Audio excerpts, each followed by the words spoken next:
Good afternoon and welcome to the September 21st virtual roundtable.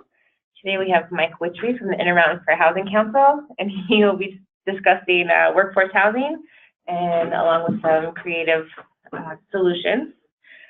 Before we get started, I just want to remind everybody to please type questions in as you have them, and he will get to them as they come up.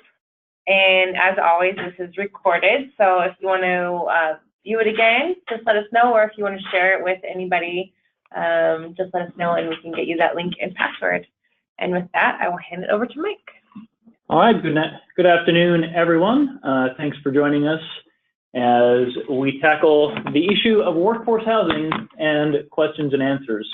A very big deal around Idaho these days and everywhere else in the United States.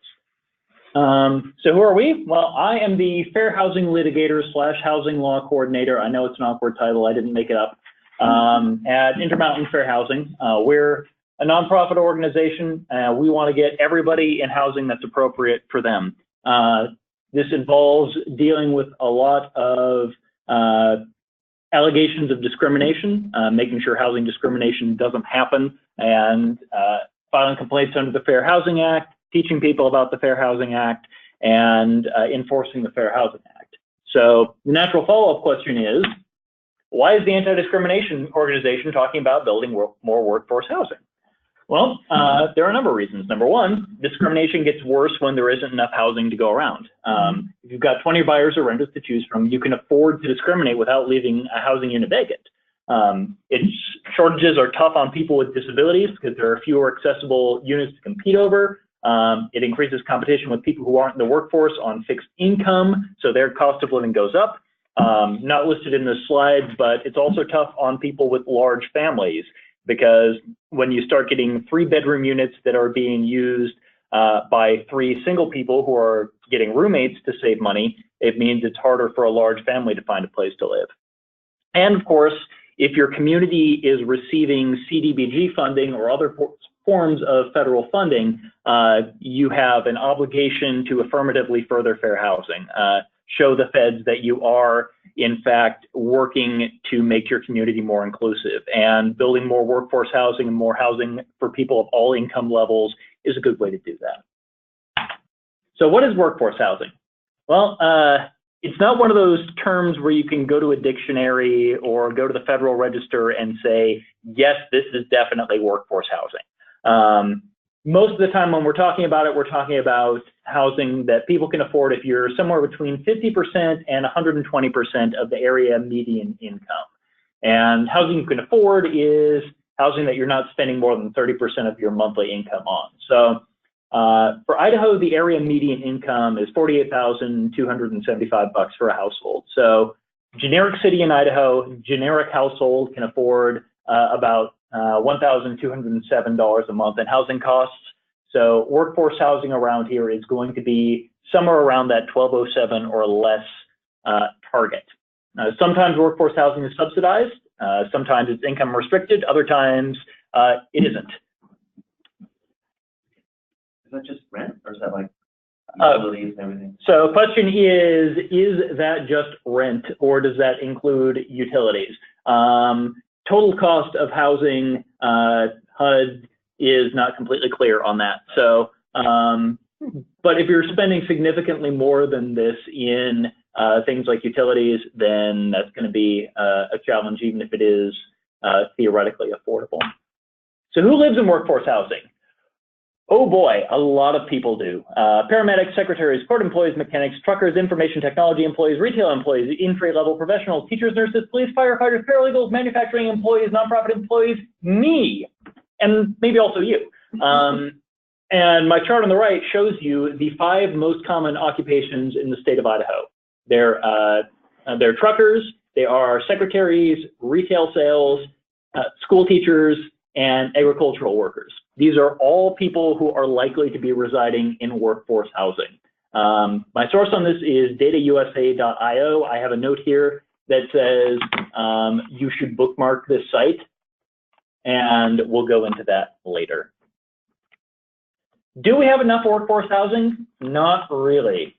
The Harvard Joint Center for Housing Studies keeps track on how much people are paying for their housing. And a cost burdened renter on my chart is someone who is paying more than a third of their income on housing. And a severely cost burdened person is paying more than half of their income. You can see from this chart that in every metro area in this state, at least a third of renters are paying more than 30% of their income in rent.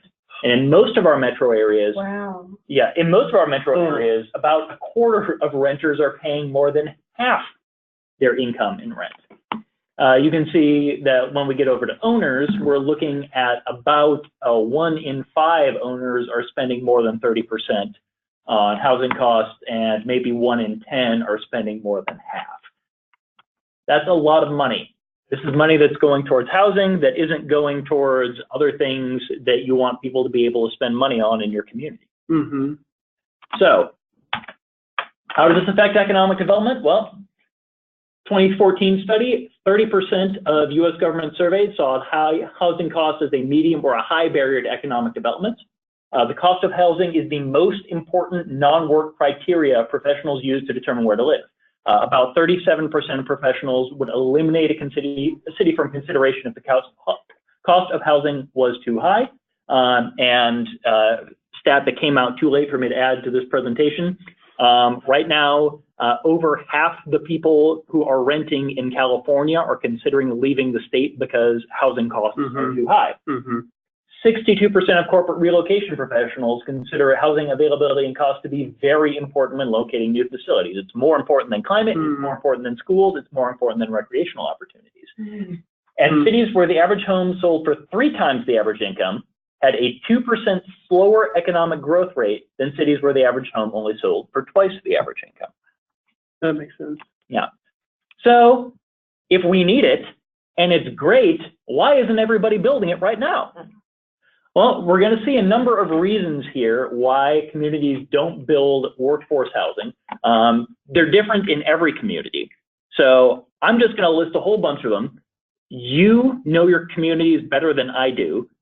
So look at the reasons that are popping up in your area and look at some of the potential solutions that have been offered around the country in other areas. There's the old story that among towns, nobody wants to be first, but everybody wants to be second. There are going to be lots of opportunities for you to be second on creative workforce housing solutions. So number 1, cost of land, it's too expensive. You have to spend a whole lot of money getting this land, and now you don't have anything left over to build a house on. Well, there is a program called a community land trust, which is diagrammed over here on the right. You set up a nonprofit organization that owns the land underneath the house. Then the house itself is sold to a worker on the condition that they use it as a primary residence. The land is leased to a homeowner at a pretty low rate. And what this essentially means is that the homeowner is paying for the building and not the land underneath, which is cutting half or more of the cost of the house out. And it's being passed on in the future. Because it's being sold to people who are using it as a primary residence, this enables workers to compete with investors and people who want to use it as rental housing, because now they're buying it for a lot less. They don't have to bid at the same price as somebody who wants to use it as rental housing. So Professor Stephen Miller at the UI College of Law has written a good article about community land trusts.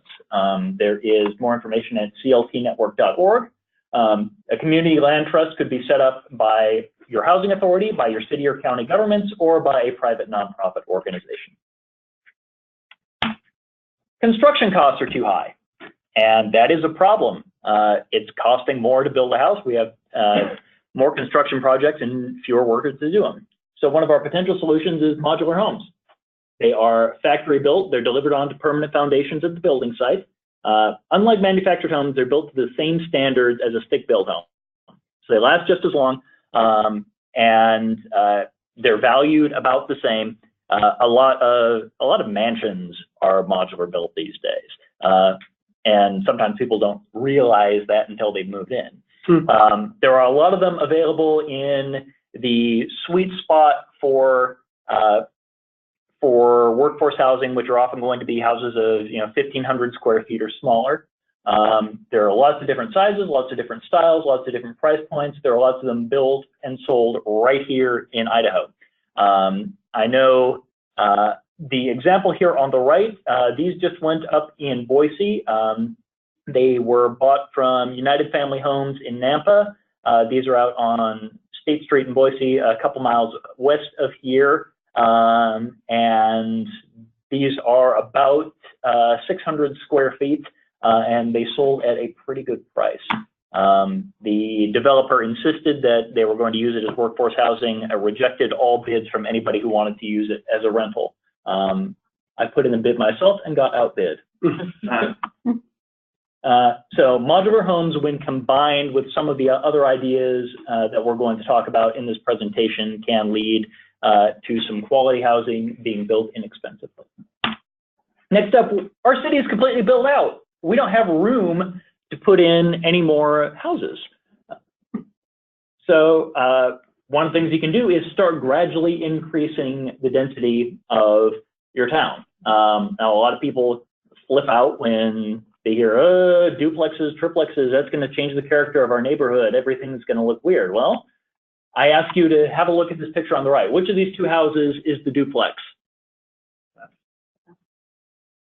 It is indeed the house on the left, but it's not that different from the house on the right. They can be built to look very much like single-family homes, and by building in instead of building out, you're keeping people close to the places they work, you're keeping people close to services, which means you're building out, you're building fewer roads, and you're saving money. One good example, the city of Payette allows duplexes in all of its residential zones.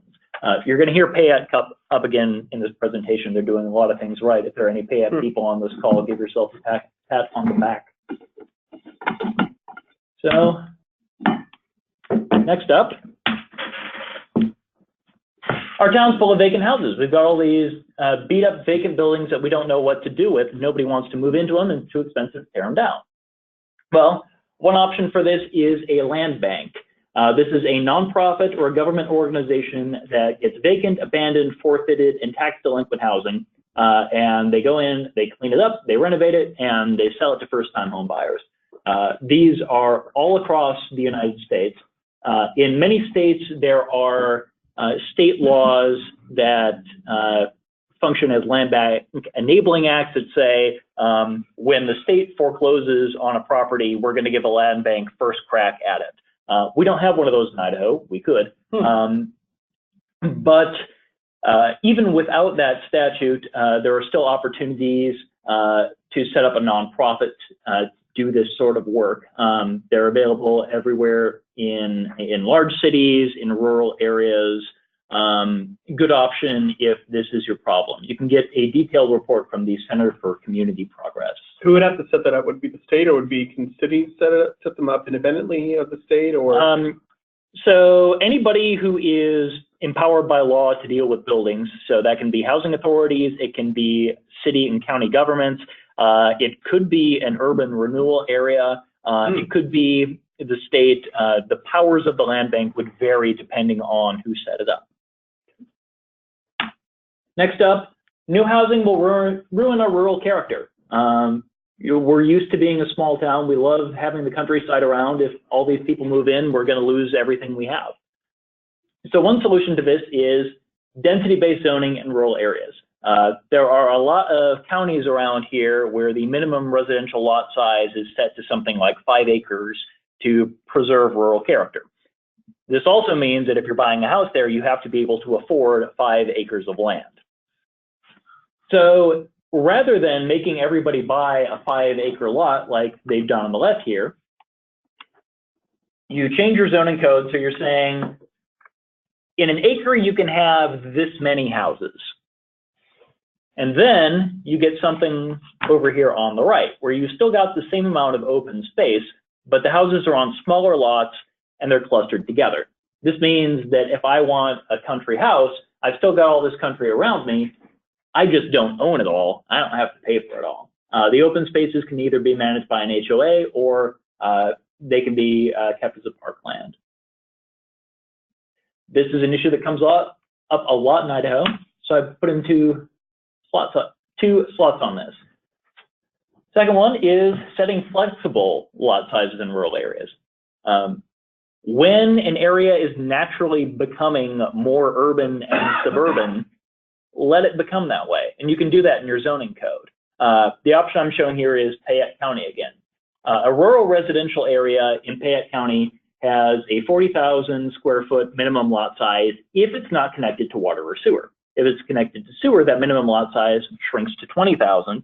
And if it's connected to both water and sewer, it's down to 10,000. So the county is saying, if you're connecting to sewer and water, you're probably not all that rural anymore. So this is a good way to recognize that the character is changing naturally. And you can see from the numbers here over on the right that Payette County's workforce grew by 3% last year, and its median age is relatively young. It is doing pretty well for a rural county in the state of Idaho. This isn't the only reason why, but it helps. Next up, new housing won't benefit long-time residents. We'll have all these newcomers coming in, and we're not, how does this help me? Well, one option is the accessory dwelling. They're called ADUs sometimes in zoning codes. Maybe you call them a granny flat or a mother-in-law suite or a carriage house. In Australia, they call them Fonzie flats because they remember the Fonz living in the Cunningham's garage. This is when you build a smaller secondary house on the same lot as a larger house. It's permitted by a lot of zoning codes. If your zoning code doesn't permit it, give us a call. We can help you find a model ordinance. This is helpful in a lot of different ways. Number one, it's helping your existing homeowners become landlords. So this helps community buy-in when they realize, oh, I can actually benefit from this. It's good. There are a lot of modular and kit-built options available, so you can keep costs down in building them. And the AARP loves these things because they are concerned that there are a lot of older folks living in homes that aren't accessible anymore. I know when my grandma turned 80, she just abandoned her basement because she could never get down there. So the AARP says, well, what if every older American had an accessory dwelling in the back that was built to universal design standards? And this one over here on the right, the timber cab, which is offered by a group in Seattle, is completely accessible. You set up one of those in the backyard, and when you're younger, you rent that out. Then when you get older, your kids move out, you move to the accessible unit in the back, and you're renting out the house in the front. So you're staying in your same community with all your same neighbors. You are now in an accessible home. There's no housing going to waste, and you're picking up a little extra money when you're on a fixed income. So it's a great sell for those of you who are in areas where there tend to be larger lot sizes and where there are a lot of older Americans. Next up, apartment buildings and condos are ugly. They just don't fit in with anything else we've built in the neighborhood, and they're going to cast shade all over my zucchini garden, and they just don't belong here. Well, the time-honored solution for this is the bungalow court, which has been around since the 20s. They're a very big deal in older towns in California, where you get a bunch of these modest-sized houses, and you place them around a central court. The houses are very close together. There's common green space in the middle.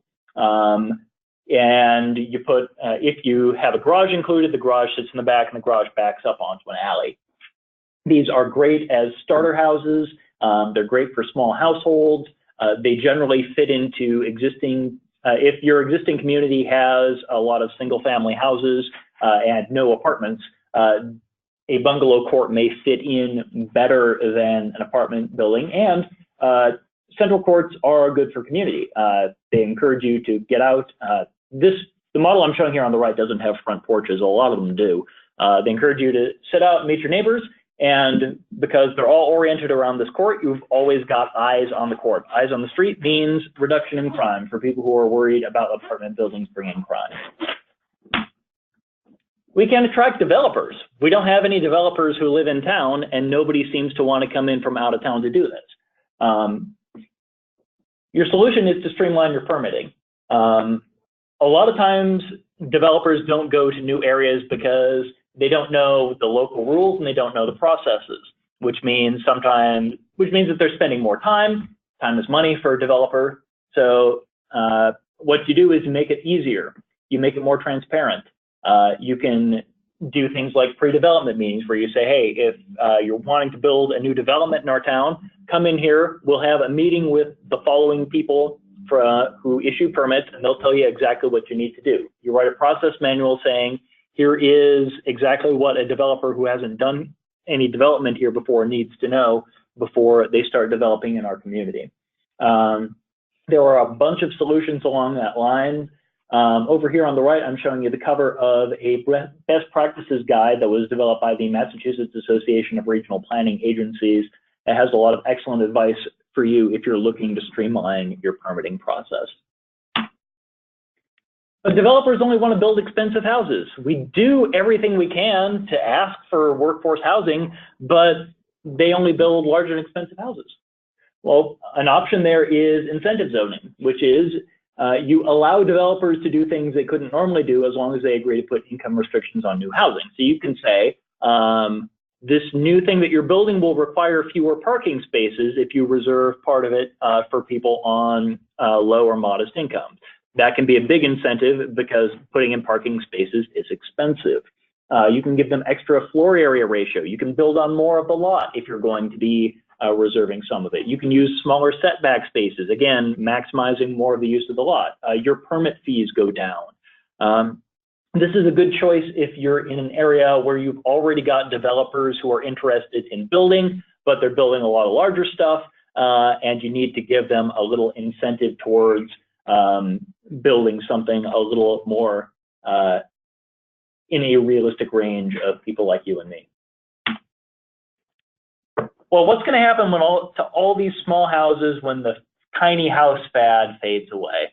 What's going to happen when our market changes? Nobody knows what the world's going to look like 20 years from now. We're all going to have flying cars, and it's crazy to build based on what we have here. Well, one of our answers there is a form-based code. Traditional zoning codes say, this area is reserved for single-family houses. This area is reserved for multifamily houses. This area is reserved for commercial areas. Form-based code, pioneered in Japan.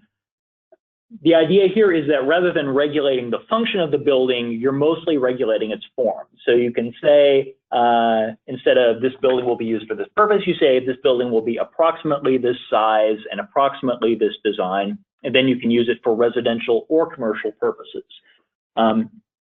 Which means that once your building has gone up, if you need to change it to meet different market conditions, all you have to do is renovate it. You don't have to go and ask for zoning permission. So it can start out as a top and bottom duplex, and then you can turn it into a single family house. Then you can turn it into a live work unit. You can turn it into retail. You can turn it into offices, all only with the cost of remodeling.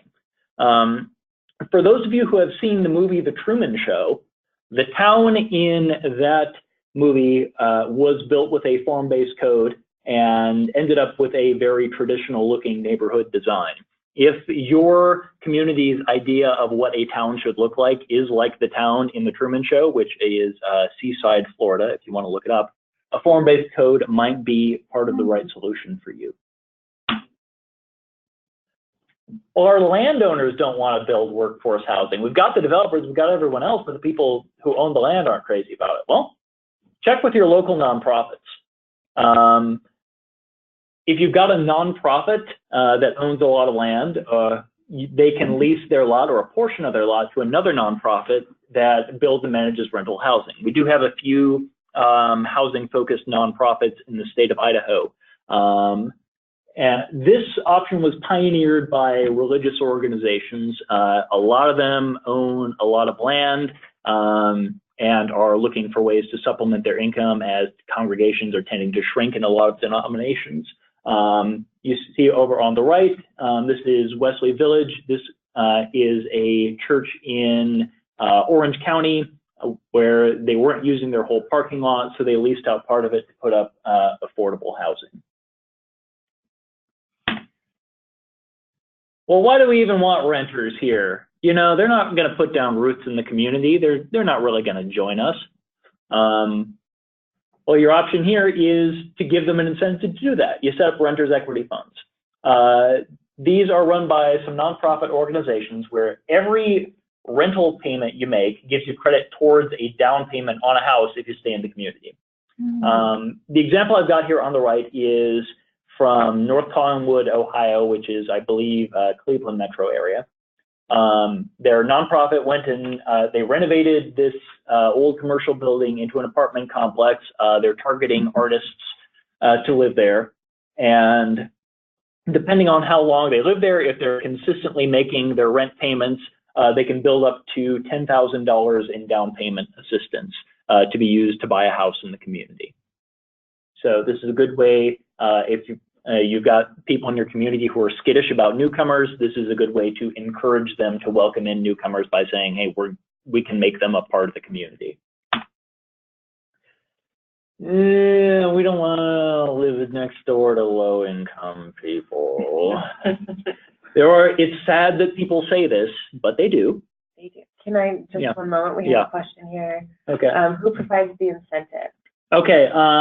Incentive on the rental community. This would come from the nonprofit organization that is running the rental housing. Again, this is something that a housing authority could probably also do under Idaho law if you've got a housing authority.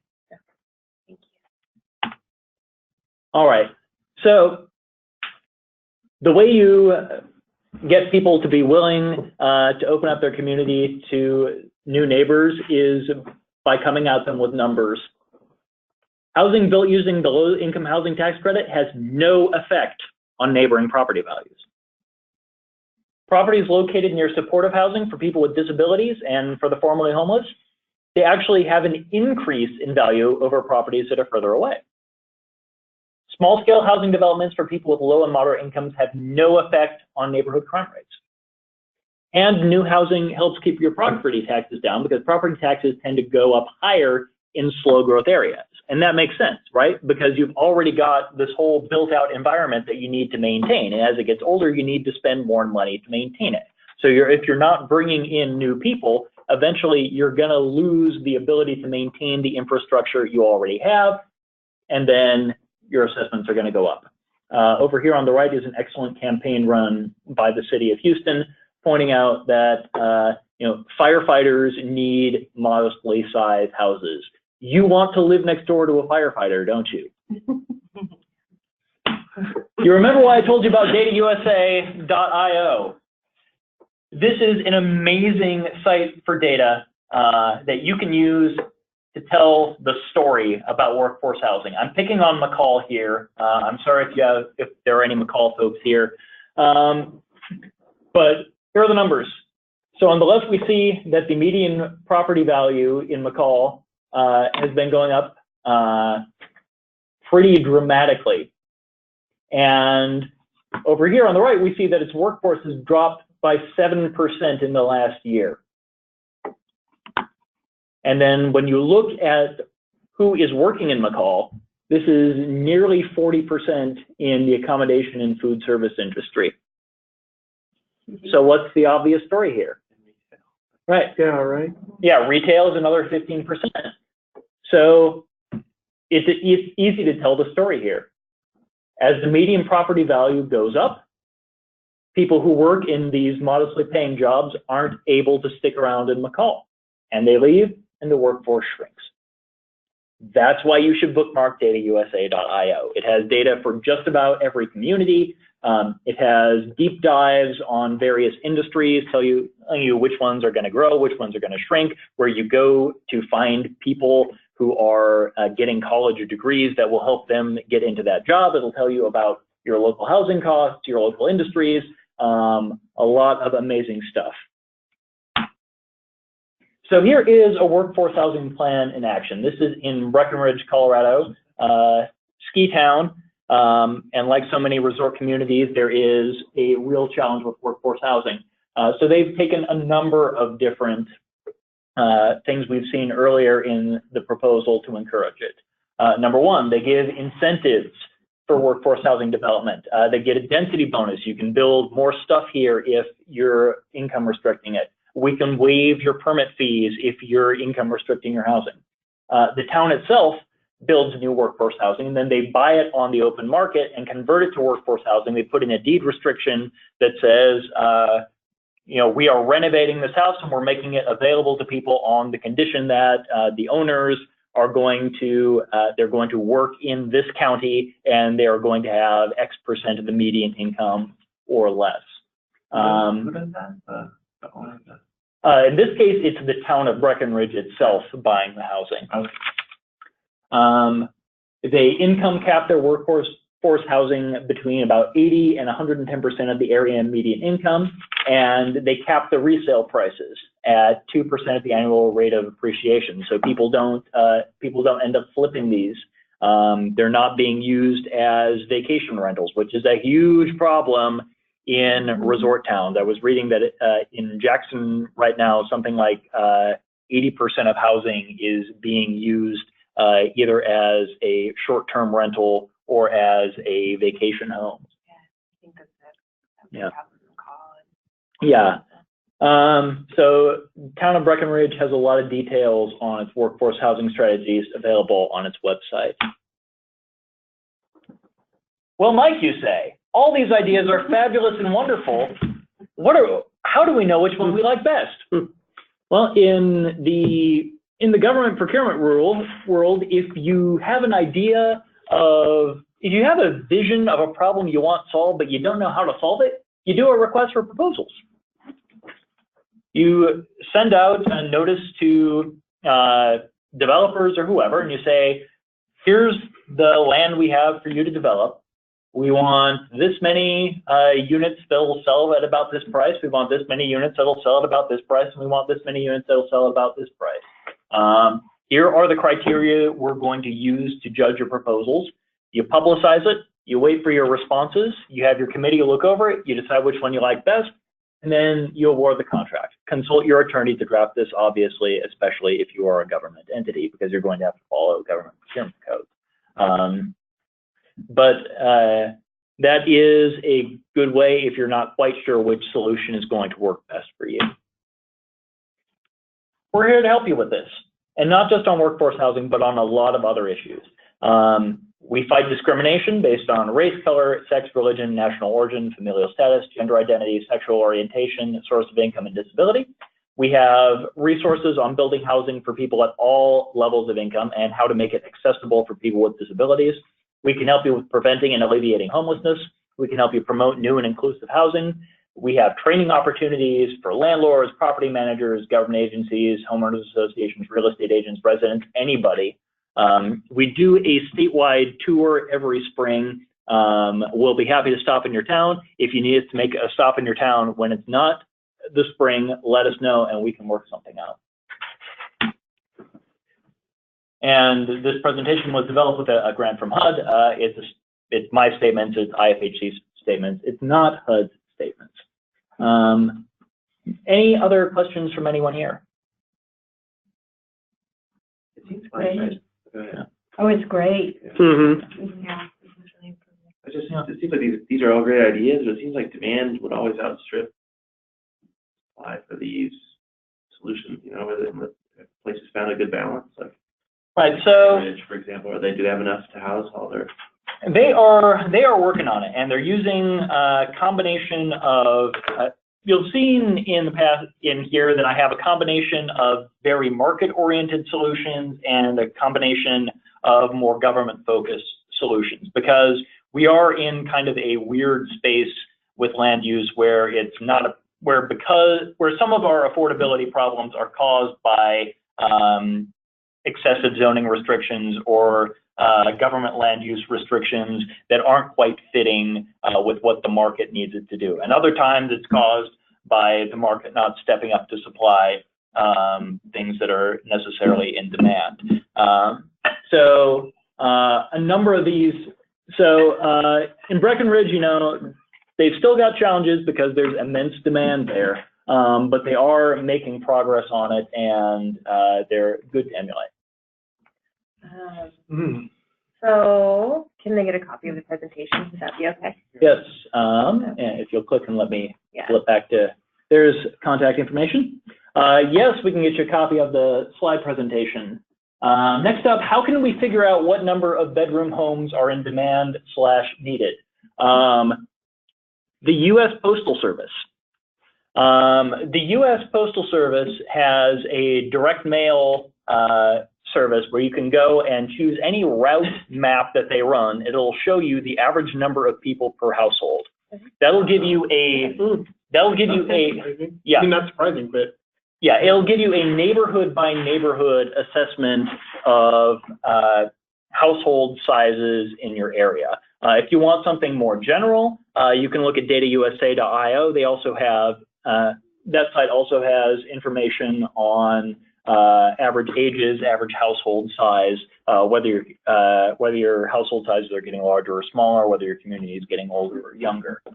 You know, Michael, it also shows, that was a tip I learned this summer, of where your people are coming in and out of from. So like pointing out some of those communities where people may be working in an area and all leaving and living in a different area. Yes. That is a resource on that one as well. Yeah, Data USA will also show you things like rate of commute time. If you see it running at something like 30 minutes and you're in a small town, then you've got an idea that, yeah, most of your people are commuting out of town.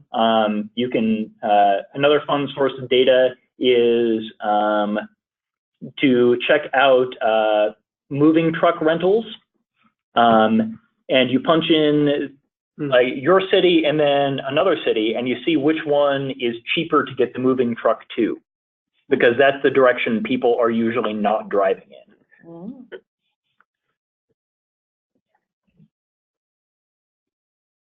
Okay, I don't see any other questions here. Do you have any last minute words of wisdom or? Nope. Yeah, thanks a lot for joining us. We're really looking to make a push on making housing available for everybody at all income levels here within the next year or so. So if you need help with this, please let us know. If you've got other problems in your community that are housing related that you need us to help solve, please do it, because this is a big deal for us. All right, thank you so much. Just remember, if you would like a copy of the slides, or if you want to access the recording, please don't hesitate to contact me, Amanda Ames, at Commerce, amanda.ames@commerce.idaho.gov. Okay, we've got a question for Link on USPS info. You know, if I had a web browser in front of me, I could look it up. I believe you look it up as USPS Direct Mail, and then it should give you a link to their direct mail site, and from there you can zoom in. You put in the zip code, and then it'll show you the route maps it runs in that zip code. You click on the map, and it'll show you household size. Okay, EDDM mapping tool, excellent. Okay, another question. Let's see, I love it. Going back to the chart of overburdened and severely overburdened renters and owners, how does the affect cost of living comparisons and the notion that pay in Idaho is lower than the other areas because it costs less to live? So even though we have a pretty high level around this 30% who are cost burdened, yeah, 20 years ago, something like that was unheard of anywhere in the United States. Today, this is super common, and there are a lot of places where it is far, far, far worse. In a lot of places in California, you're looking at something like 70 or 80%. So, you know, a lot of folks are on fixed incomes. Either they're retired, they're receiving disability, they're receiving Social Security. So that's not something that's calculated much into the pay question.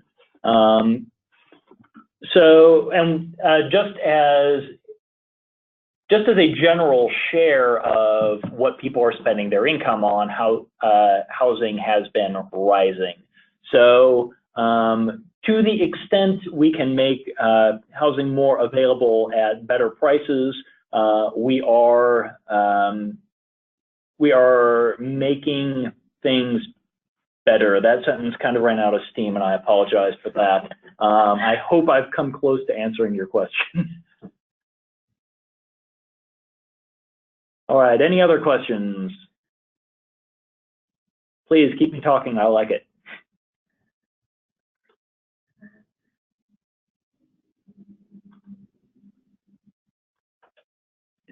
I have a question. If you Sure. live in a neighborhood that has those Fonzie units, Yeah, can you naturally assume that the whole neighborhood allows for that?